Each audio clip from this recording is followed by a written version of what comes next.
కూడి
వచ్చిన వారందరూ కూడా మోకరించి ఈ ఆదివారపు ఆరాధనను ప్రార్థనతో ప్రారంభించుకుందాం. కూడి వచ్చిన వారందరూ కూడా మోకరించి ప్రార్థనలోకి వేయించండి. అందరూ కూడా మోకరించి ప్రార్థనలోకి వేయించుదాం. మహోన్నతుడైన తండ్రి, సర్వశక్తిమంతుడైన ప్రభువా, మీ ఉన్నతమైన నామానికి స్తుతులు, స్తోత్రాలు, వందనాలు తండ్రి. గడిచిన కాలం అంతా మీరే మమ్మల్ని కాచి కాపాడి భద్రపరిచిన విధానం బట్టి మీకు వందనాలు.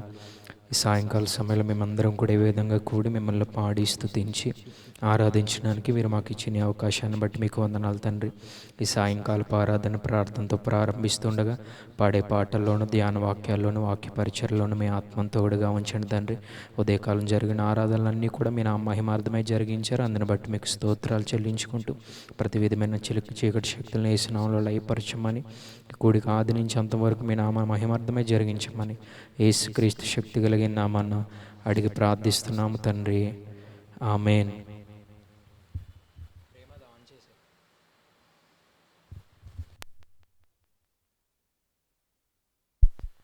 మరి సమయంలో కొన్ని పాటలు పాడుకొని దేవుని నామాన్ని మహింపరుద్దాం. అందరూ కూడా చప్పట్లు కొడుతూ కలిసి కొన్ని పాటలు పాడుకుందాం. హల్లెలూయా.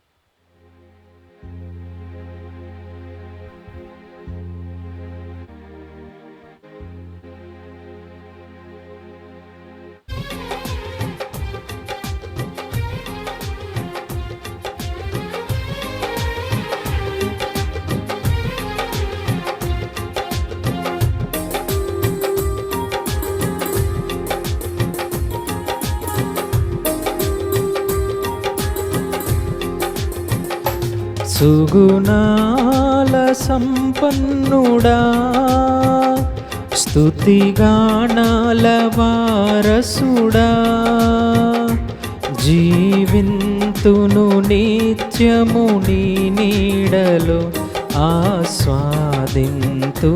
నీ మాటల మకరందము. జీవింతును నిత్యము నీ నీడలో, ఆస్వాదింతును నీ మాటల మకరందము. సుగుణాల సంపన్నుడా,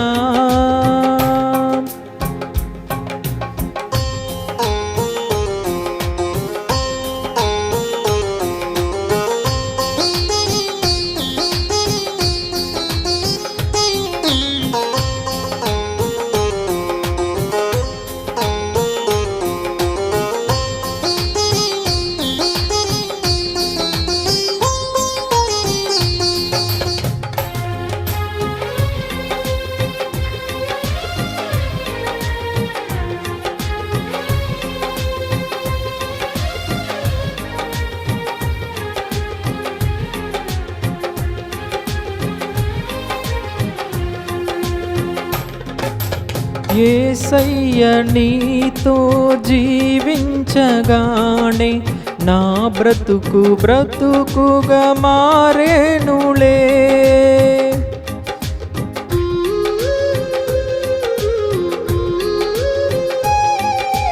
యేసయ్య నీతో జీవించగానే నా బ్రతుకు బ్రతుకుగా మారేనులే. నాట్యమాడేను నాంతరంగము,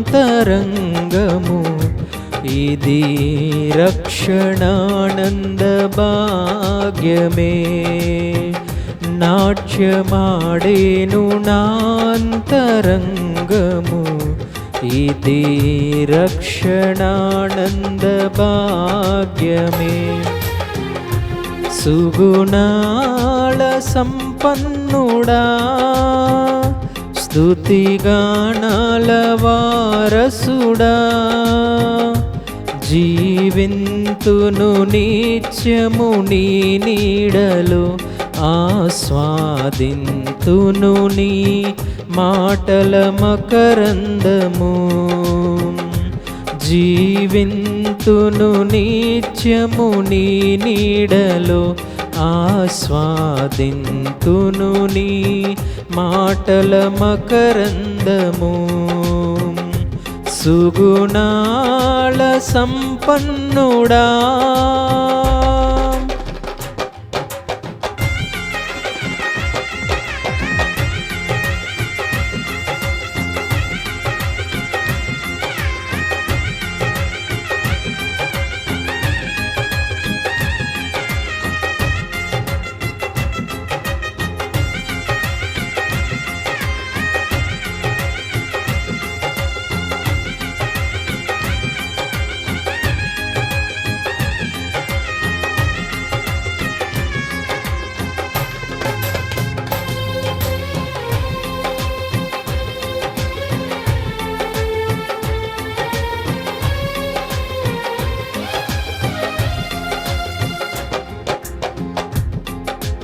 యేసయ్య నిన్ను వెన్నంటగానే ఆజ్ఞల మార్గము కనిపించెనే.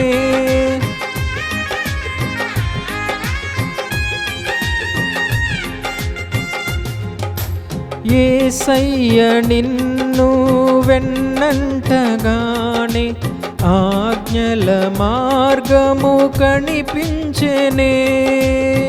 నీవు నన్ను నడిపించగలవు, నేను నడువవలసిన త్రోవలో. నీవు నన్ను నడిపించగలవు, నేను నడువవలసిన త్రోవలో. సుగుణాల సంపన్నుడా, స్తుతిగానాల వారసుడా, జీవింతును నిత్యము నీ నీడలో, ఆస్వాదింతును నీ మాటల మకరందము. జీవింతును నిత్యము నీ నీడలో, ఆస్వాదింతును నీ మాటల మకరందము. సుగుణాల సంపన్నుడా,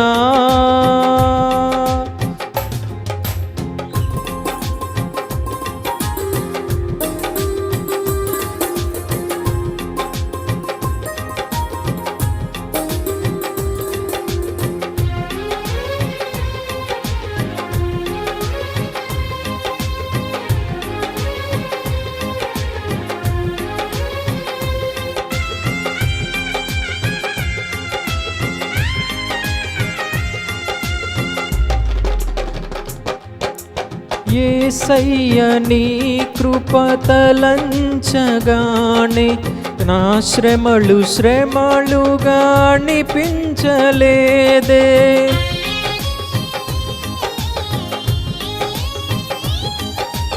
యేసయ్య నీ కృప తలంచగానే నా శ్రమలు శ్రమలుగా అనిపించలేదే, నీవు నాకిచ్చే మహిమ ఎదుట ఇవి ఎన్న తగినవి కావే. నీవు నాకిచ్చే మహిమ ఎదుట ఇవి ఎన్న తగినవి కావే. సుగుణాల సంపన్నుడా, స్తుతిగానాల వారసుడా, జీవింతును నిత్యము నీ నీడలో, ఆస్వాదింతును నీ మాటల మకరందము. జీవింతును నిత్యము నీ నీడలో, ఆస్వాదింతును నీ మాటల మకరందము. సుగుణాల సంపన్నుడా. హల్లెలూయా. మరొక కీర్తన పాడుకుందాం.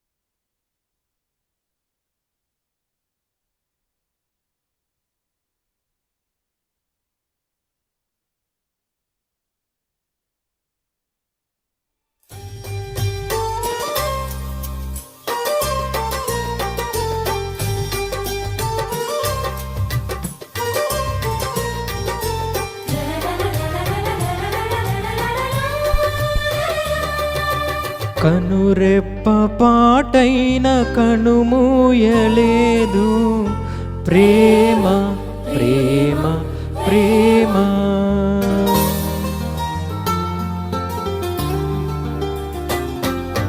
కనురెప్ప పాటైన కనుమూయలేదు, ప్రేమ ప్రేమ ప్రేమ.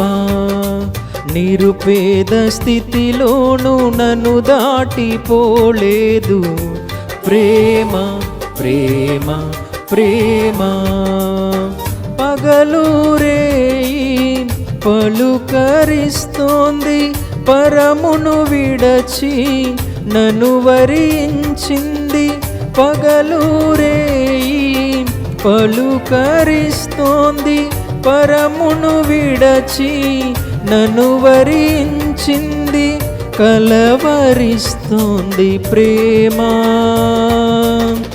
ప్రాణమిచ్చిన కలువరి ప్రేమ.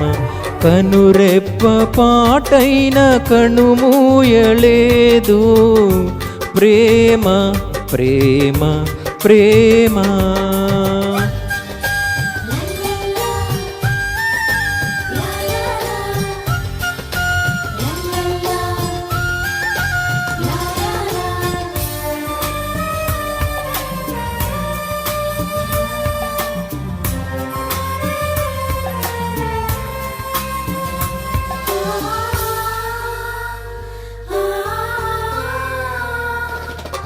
ప్రేమ చేతిలో నన్ను చెక్కుకున్నది, ప్రేమ రూపులో నన్ను మార్చుకున్నది.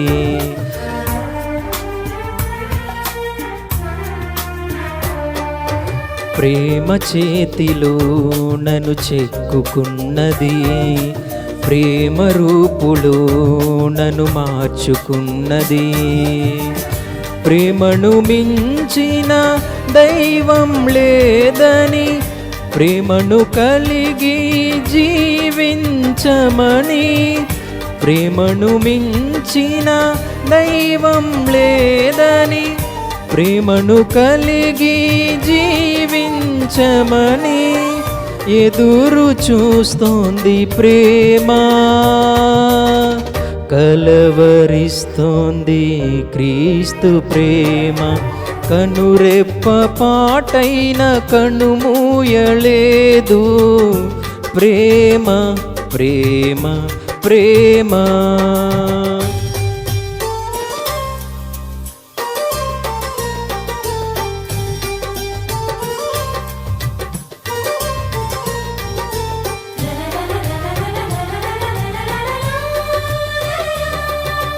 ప్రేమలో గిలికి నన్ను పిలచుచున్నది, ప్రేమ కౌగిలిలో బంధించుచున్నది.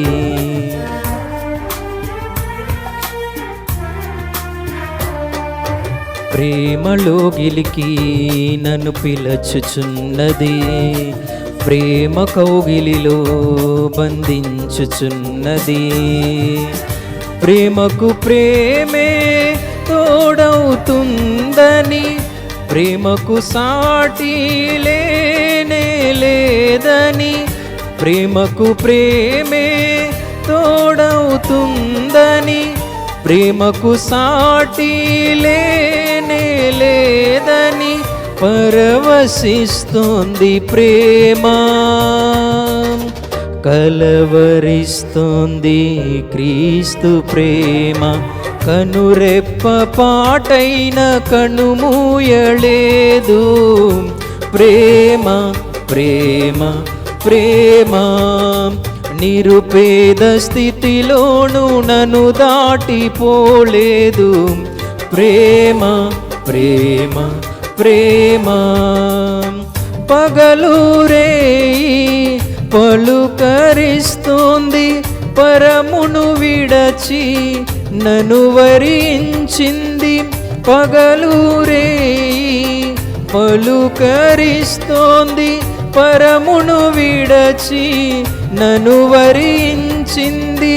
కలవరిస్తోంది ప్రేమ, ప్రాణమిచ్చిన కలువరి ప్రేమ, కనురెప్ప పాటైన కనుమూయలేదు. ప్రేమ ప్రేమ ప్రేమ. హల్లెలూయా. అందరూ కూడా లేచి నిలబడి ధ్యాన వాక్యం చదువుకుందాం. ప్రతి ఒక్కరు కూడా లేచి నిలబడి కీర్తనల గ్రంథం 11వ కీర్తన ధ్యాన వాక్యంగా చదువుదాం. మన మధ్యలో ఉన్న ప్రేమ వచ్చి చదువుతాడు. కీర్తనల గ్రంథం 11వ కీర్తన.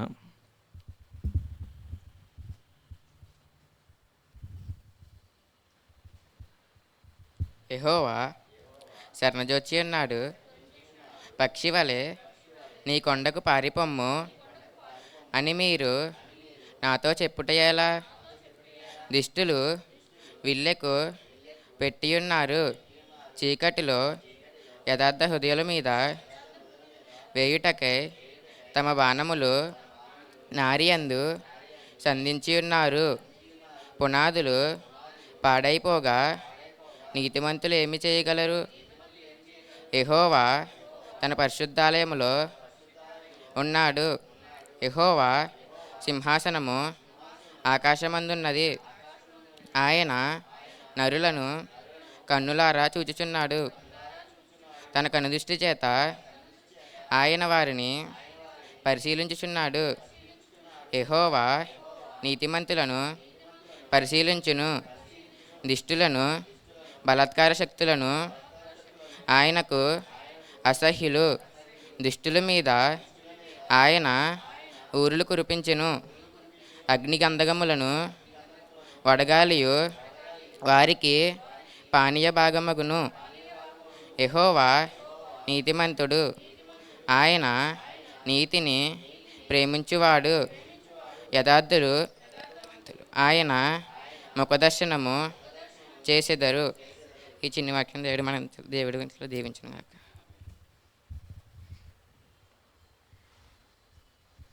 అందరూ అలా లేచి నిలబడి ఉండగా వాక్యం కొరకు సిద్ధపడదాం. ప్రతి ఒక్కరూ కూడా ప్రార్థనలు ఏకీభవించండి.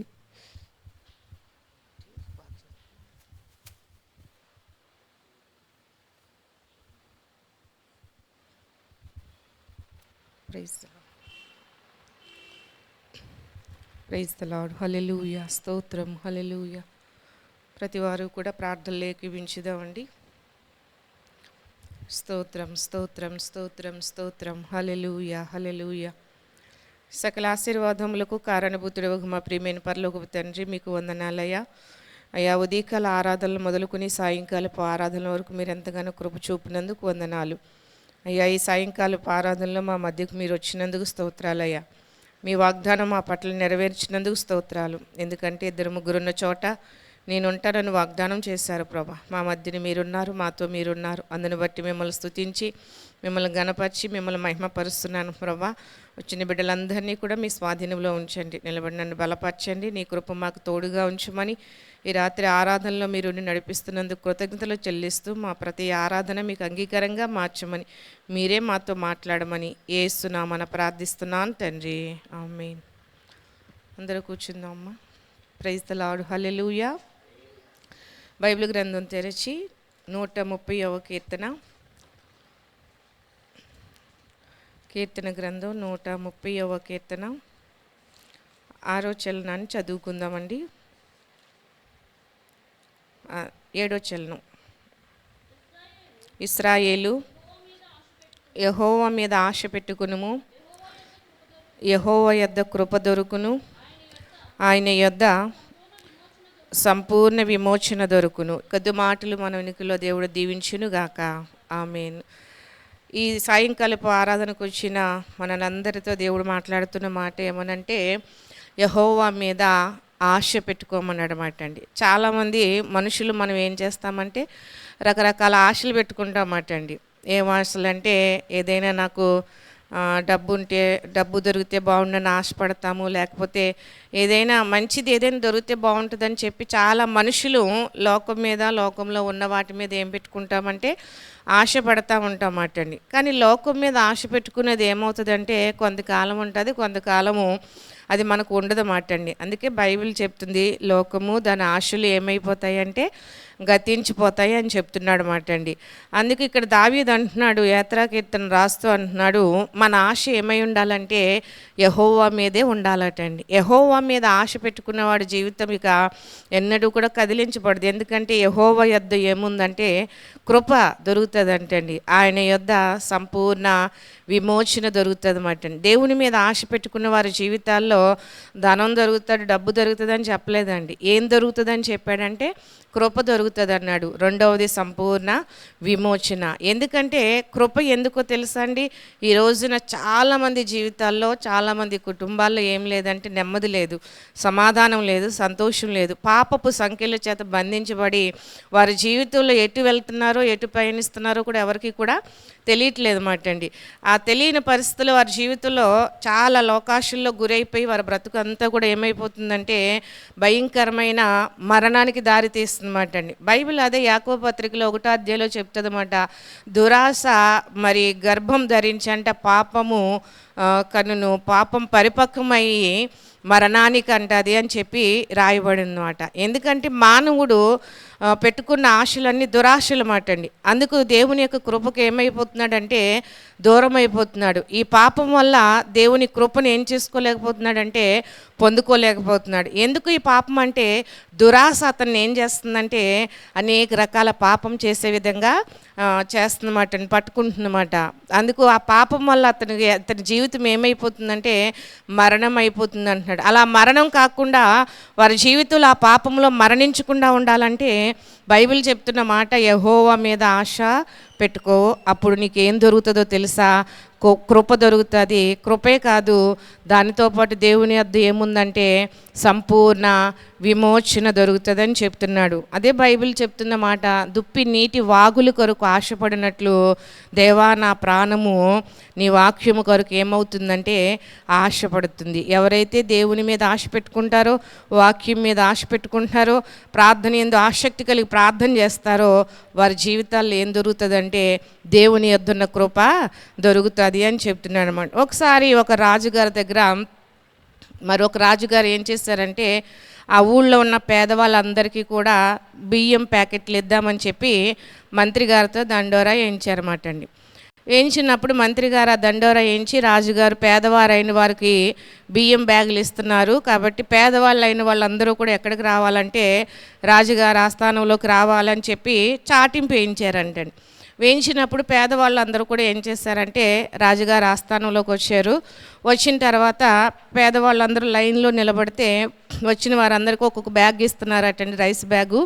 ఆ బ్యాగ్ తీసుకుని పాపం వాళ్ళు ఇంటికి వెళ్ళిపోయారు. వెళ్ళిపోయిన తర్వాత అందులో ఒక పేదవాడు ఏం చేశాడంటే ఇంటికి వెళ్ళిన తర్వాత బ్యాగ్ ఓపెన్ చేసి, మరి బియ్యం లేవు కాబట్టి రాజుగారి దయ వల్ల మనకు ఒక బియ్యం ప్యాకెట్ ఇచ్చారు, అది డబ్బాలో నింపుకుని మనం ఏం చేద్దామంటే ఈరోజు వంట చేసుకుందామని తన భార్యకి చెప్పినప్పుడు వెంటనే బ్యాగ్ ఓపెన్ చేశారంట. ఓపెన్ చేసుకుని వాళ్ళు కొన్న డబ్బాలో ఆ బియ్యం వేసుకుంటున్నారటండి. వేసుకుంటున్నప్పుడు బియ్యం ఎప్పుడైతే ఆ బ్యాగులో ఉన్న బియ్యం డబ్బాలోకి మరి నింపుకుంటున్నారో సడన్గా ఏం జరిగిందంటే ఆ బ్యాగులు అడుగునంట 2 నాణాలు, బంగారపు నాణాలు కనబడ్డాయటండి. బంగారపు నాణాలు కనబడగానే వెంటనే భార్యకి ఏమొచ్చిందంటే ఆశ కలిగింది కదా. మనకి చాలా ఆశలు కలుగుతాయి అన్నమాట అండి. మగాళ్ళకు ఉండే ఆశలు మగాళ్ళకు ఉంటాయి, ఆడవాళ్ళకు ఉండే ఆశలు ఆడవాళ్ళకు ఉంటాయి అన్నమాట అండి. ఈ బంగారాన్ని చూడగానే భార్య ఏమందంటే, ఏమండి ఎప్పటి నుంచో నాకు ఒక కోరిక, ఒక ఆశ, ఒక బంగారపు చైన్ అన్నా చేయించుకుని మెడలో వేసుకోవాలని ఆశ అండి. రాజుగారి దయ వల్ల మన బ్యాగ్లోకి ఏమొచ్చినాయి అంటే 2 బంగారపు నాణ్యాలు వచ్చినాయి కాబట్టి నేను చైన్ చేయించుకుంటానండి అందంట. అప్పుడు వెంటనే భర్త అన్నాడంట, లేదు లేదు, అది మన సొమ్ము కాదు, మన నాణ్యాలు కాదు, మరి పెద్దలు చెప్తున్నారు కదా, పరుల సొమ్ము పాము వంటిది, ఇతరులది ఏది కూడా మనం ఆశించకూడదు. రాజుగారు మనల్ని ప్రేమించి రైస్ బ్యాగ్ ఇచ్చారు, ఆ బ్యాగ్లో మరి ఎందుకు వచ్చినాయో ఎలా వచ్చినాయో మనకు తెలియదు కాబట్టి మరి మనం నమ్మకంగా ధర్మంగా ఈ నాణ్యాలు మనవి కాదు కాబట్టి తప్పకుండా నేను ఆస్థానంలోకి రాజుగారి దగ్గర పట్టుకెళ్ళి ఇచ్చేస్తానంటే మీ బ్రతుకు మారదిక, మీ జీవితం మారదిక అందట. సరే మారకపోయినా పర్వాలేదు కానీ నాలో మాత్రం నమ్మకాన్ని మాత్రం నేనేం చేయనంటే విడిచిపెట్టను. బైబిల్ అదే చెప్తుంది, నమ్మకంగా ఉండేవారికంట మెండైన దీవెనలు. ఒక్కొక్క సందర్భాల్లో నమ్మకంగా ఉన్న మన జీవితాల్లో కొన్ని సందర్భాల్లో సమస్యలు రావచ్చు, కష్టాలు రావచ్చు, మనకి ఏదైనా శ్రమ ఎదురవచ్చు. కానీ ఏ శ్రమ ఎదురైనా, ఏ కష్టం ఎదురైనా, ఏ బాధ ఎదురైనా కూడా నమ్మకాన్ని విడిచిపెట్టకుండా కనుక ఉంటే కనుక తప్పకుండా మనకి దేవుడు ఏం చేస్తాడంటే ఆ నమ్మకంలో ఉన్న వారికి మెండైన దీవెనలు తప్పకుండా దేవుడు ఇస్తారటండి. అలాగా ఆ యొక్క పేదవాడు పట్టుకెళ్ళి రాజుగారి దగ్గరికి వెళ్ళి అయ్యా దండాలని చెప్పి తన దగ్గర జరిగిన సన్నివేశాన్ని అంతా చెప్పి, నా బ్యాగ్లో మరి ఎలా వచ్చినాయి నాకు తెలియదండి అయ్యా, నన్ను మన్నించండి, ఇగో 2 బంగారపు నాణ్యాలు మీకు తీసి మరలా తిరిగి తీసుకొచ్చేసానండి అయ్యా అని చెప్పగానేనంట అప్పుడు రాజుగారు చాలా సంతోషించారంట. ఈ రోజుల్లో కూడా, ఈ దినాల్లో కూడా ఇంత నమ్మకమైన వాళ్ళు ఉంటారా పేదవాళ్ళలో కూడా? కాబట్టి నాకు చాలా ఆశ్చర్యం వేస్తుంది, నిన్ను చూస్తుంటే నాకు చాలా సంతోషం అనిపిస్తుంది, ఈ ఆనందంలో ఏం చేయాలో నాకు తెలియట్లేదు, మంత్రి ఇలా రా అని చెప్పంట అక్కడ ఉన్న మంత్రిని పిలిచంట ఈ 2 నాణ్యాలతో పాటు మరొక 2 నాణ్యాలు వీడికి బహుమతిగా ఇవి, నా సంతోషంలో వీడిలో ఉన్న నమ్మకత్వం ఎందుకో నాకు ఇవ్వాలనిపిస్తుంది అని చెప్పాడంట రాజు. అప్పుడు వెంటనే ఆ మంత్రి గారు వెళ్ళంటే మరో 2 నాణ్యాలు తీసుకుని వచ్చి 4 నాణ్యాలు కూడా ఎవరికి ఇచ్చాడంటే ఆ పేదవాడికి ఇచ్చి పంపిస్తే చాలా సంతోషంతో తిరిగి వస్తున్నాడంట. చూసావా, నేను కొంచెంలో నమ్మకంగా ఉండబట్టే కదా నాకు ఇంత మంచి మరి ఆశీర్వాదం వచ్చింది రాజుగారి దగ్గర, సంతోషంతో ఆస్థానం దాటి కోట దాటి వస్తున్నాడంట. ఈ సన్నివేశం అంతా కూడా ఈ మాటలు రాజుగారు పేదవాడు మాట్లాడుకుంటున్న మాటలన్నీ కూడా అక్కడంట వర్తకుడు అంటే వ్యాపారం చేసుకునే ఆయన రైస్ బ్యాగులు ప్రతిసారి రైస్ బ్యాగులు తీసుకొచ్చి రాజుగారు ఆస్థానంలో దింపే ఆ వర్తకుడు విన్నాడటండి.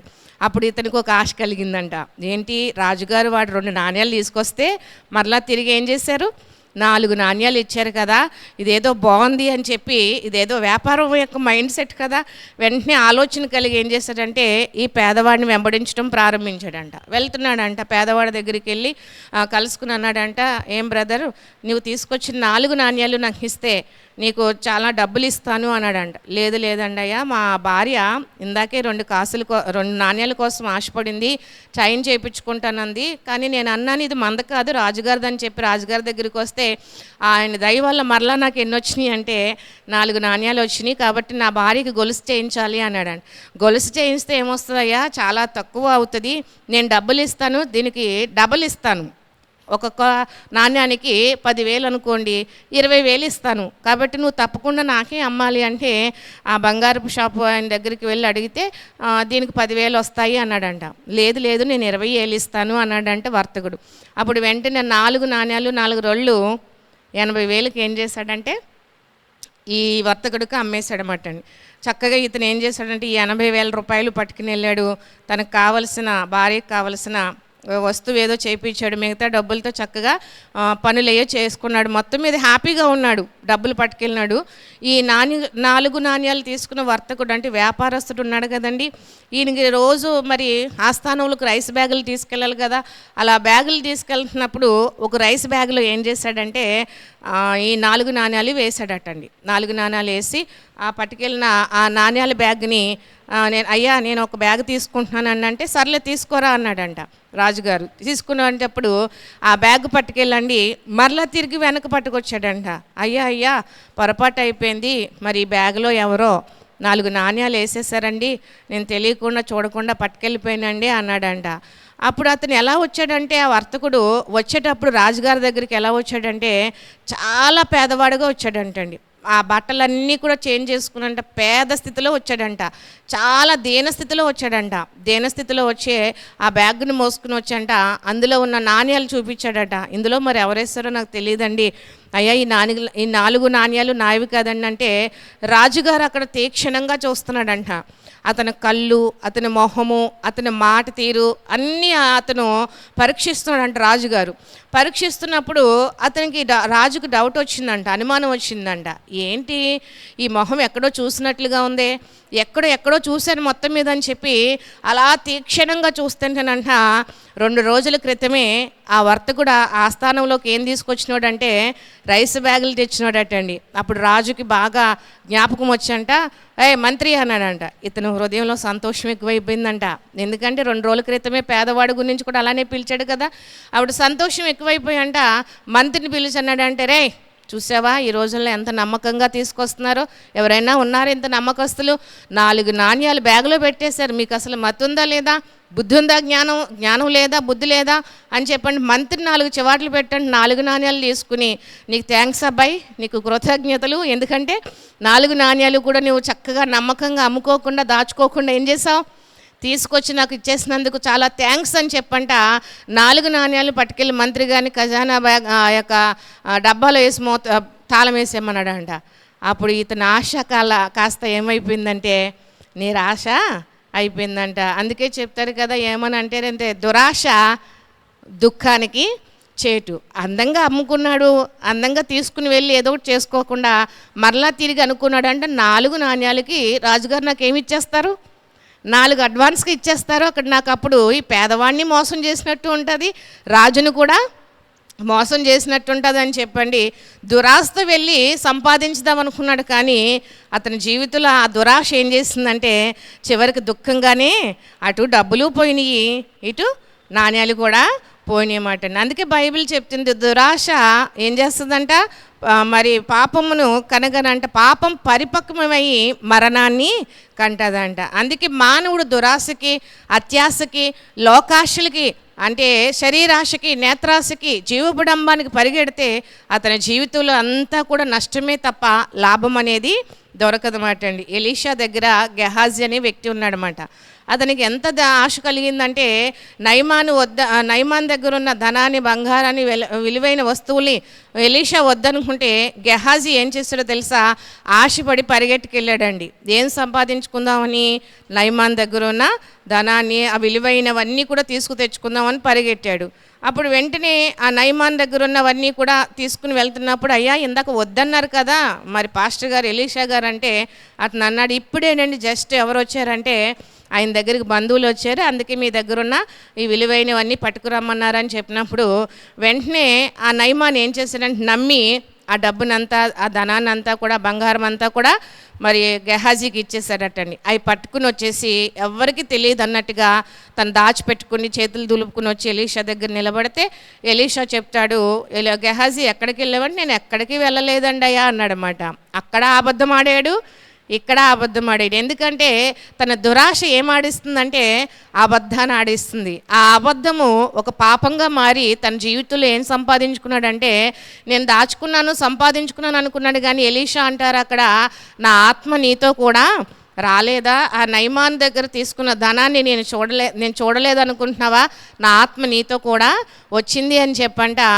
ఏదైతే నయమాన్ని విడిచిపెట్టి వెళ్ళిపోయాడో అదే రోగాన్ని నేను ఏం చేస్తున్నానంటే మరి నీకు కలుగుతుందని చెప్పగానే గెహాజీకి ఏమొచ్చిందో తెలుసా? కుష్ఠరోగం వచ్చంట. తను చేసిన దురాశ వల్ల, ఆశపడిన ఆ దురాశ వల్ల తనకి ఆ కుష్ఠరోగం వచ్చంట. ఊరికి వెలుపల నెట్టివేయబడ్డాడంటండి. హల్లెలూయా. చూసారా? దురాశ, అత్యాశ, లోకాశ, ఆ పాపపు ఆశ తన జీవితాన్ని ఏం చేస్తుందంటే ఊళ్ళో లేకుండా దూరంగా వెలివేయబడే జీవితం అయిపోయింది మాట అండి. అందుకు దావీదు ఇక్కడ అంటున్నారు ఏమోనంటే తెలుసా? యెహోవా మీద ఆశ పెట్టుకో. దేవుని మీద ఆశ కలిగిన వాడు ఎప్పుడు కూడా పాడైపోడు. దేవుని మీద ఆశ కలిగిన వాడు జీవితంలో ఎప్పుడు కూడా నష్టము కలగదు. ఎందుకో తెలుసా? ఆ ఆశ గల ప్రాణాన్ని దేవుడు ఏం చేస్తాడంటే తృప్తిపరుస్తాడటండి. ఎలా తృప్తిపరుస్తాడు?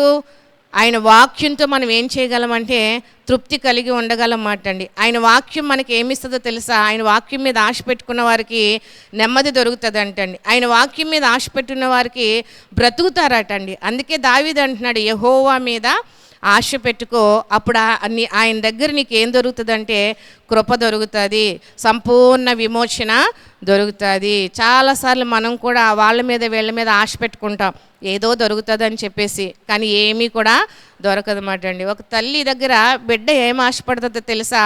అక్కడే బైబిల్లో ఉంది. ఏమనో తెలుసా? 131వ కీర్తనలో అక్కడ అంటున్నాడు 2వ వచనంలో, నేను నా ప్రాణమును నిమ్మలపరుచుకొని ఉన్నాను, సముదాయించుకొని ఉన్నాను.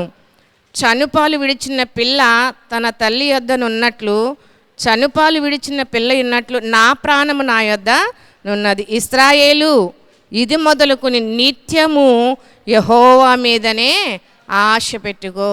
ఇశ్రాయేలు, ఇది మొదలుకొని, ఏది మొదలుకునంట? ఇప్పుడు వరకు లోకంలో ఆశ పెట్టుకున్నావు, లేకపోతే దురాశ కలిగి ఉన్నావు, పాపం మీద ఆశ పెట్టుకుని ఉన్నావు, శరీర ఆశ కలిగి ఉన్నావు, నేత్రాశ కలిగి ఉన్నావేమో.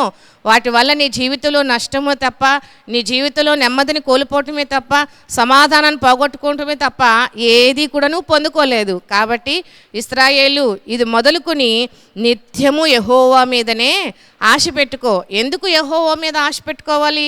యెహోవా యొద్ద ఏముందంటే కృప ఉందటండి. ఏముందండి? కృప ఉందంట. ఆయన కృప మనకు ఉంటే చాలు కదండి. అందుకే పౌలు గారు అంటారు, పౌలు గారితో దేవుడు, నా కృప నీకు చాలయ్యా, నా కృప నీకు చాలు. దేవుని కృప ఒక మానవుడుకుంటే అంతకన్నా గొప్ప భాగ్యం ఏది కూడా లేదండి. కృపను గురించి వర్ణించలేమట. ఆ కృప ఎంత గొప్పదంటే ఒక పాపి తన జీవితంలో నశించిపోకుండా మరణాన్నించి తప్పించి తన జీవితాన్ని ఒక నిత్య జీవంలో నిలబెట్టేదే కృప అండి. హల్లెలూయా, హల్లెలూయా. అందుకే దావీదుకి బాగా తెలుసు ఆయన కృప ఉంటే నాకు చాలని చెప్పి దేవుని మీద ఏం పెట్టుకున్నాడంటే ఆశ పెట్టుకున్నాడంట. ఆ ఆశ పెట్టుకున్న దావీదుకి ఏం దొరికిందంటే కృప దొరికింది, సంపూర్ణ విమోచన దొరికింది. అందుకే ఇశ్రాయేలు, ఇది మొదలుకొని నిరంతరము కూడా ఎవరి మీద ఆశ పెట్టుకోవాలి? మనం అమ్మ మీద ఆశ పెట్టుకుంటారు చాలామంది. కొంతకాలం ఉంటుంది, కొంతకాలం మనల్ని విడిచి వెళ్ళిపోతారు. చాలామంది మనుషుల మీద ఆశ పెట్టుకుంటారు. ఎప్పటికైనా వాళ్ళు మనల్ని వదిలిపెట్టి నిరాశపరుస్తారు మనుషులు. కానీ దేవుడు అలా పరిచే దేవుడు కాదంట. అబ్రహాము 100 సంవత్సరాలు ఆశ పెట్టుకున్నాడంట, 25 సంవత్సరాలు ఆశ పెట్టుకున్నాడంట ఒక కుమారుని ఇస్తాడని. అబ్రహాం దేవుని మీద ఆశ పెట్టుకున్న ఆశ దేవుడు తీర్చాడు అంటే తప్పకుండా తీర్చాడన్నమాట అండి. అబ్రహాంని ఎప్పుడు నిరాశ పరచలేదు. 25 సంవత్సరాల తర్వాత తన ఆశ ఏమైందంటే నెరవేర్చింది. 100 సంవత్సరాల వయసు వచ్చిన అబ్రహాం జీవితంలో ఒక్కగానొక కొడుకు ఇస్సాకుని ఇచ్చాడనమాట.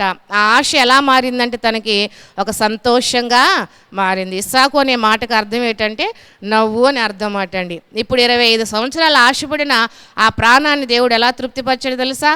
సంతోషంతో తృప్తిపరిచాడటండి. హల్లెలూయా.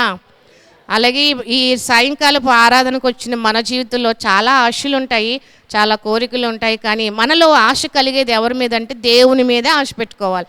దేవుడు తప్పకుండా ఈ కార్యాన్ని నాకు చేస్తాడు, ఈ పని చేస్తాడు, ఈ పని జరుగుతుంది, ఈ పని నా పట్ల నెరవేరుతుంది అని ఆశ పెట్టుకుని ఆయన సన్నిధిలో విశ్వాసంతో ప్రార్థన చేస్తానంట మనకు సంపూర్ణమైన విమోచనే కదంటండి. ఆయన యొద్ద ఉన్న కృప కూడా దేవుడు మనకు అనుగ్రహిస్తాడు. పేదవాడు చూడండి 2 నాణ్యాలు పట్టుకెళ్ళి రాజుగారికి ఇచ్చిన తర్వాత దురాశ పడలేదు.